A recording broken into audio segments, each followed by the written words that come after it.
The main problem with email marketing is its association with spam. What is the difference between the two? If a user has permitted you to send them emails, then this is email marketing. If he did not give permission, then this is spam. Initial contact can happen offline, or it can be the purchase of your product that begins the relationship. Although, in any letter that you send to a person, there should be an unsubscribe option.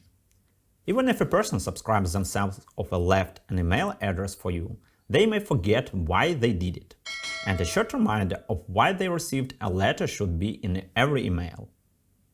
If you follow this simple logic, then those who have already interacted with you through sales, attending event or other touchpoints, your newsletters are considered email marketing. If you send emails to people who are not yet ready to receive them, it will be spam. It is important to understand that email marketing is based on content. If you want to receive positive feedback about your emails, make sure the information is useful to the user.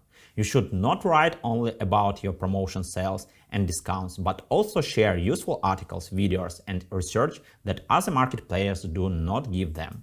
For example, we conduct free seminars in our area, and one of the letters that we can send after the seminar may be something like this. Thank you for being at the seminar. Would you like to buy our course? The likelihood that a person will click spam on such a letter or simply ignore it is extremely high. But if the letter contains helpful ebooks and videos on internet marketing, the chances that the letter will be opened and viewed is much greater. The letter should contain both a discount and an offer to buy the course. This way, you lose fewer subscriptions and gain more loyalty. The audience is then more likely to return to us again. Email marketing is not spam. It is a communication tool and part of direct marketing. It doesn't work as a standalone tool. It's part of your overall communication with your prospects. Okay, let's pause for a second.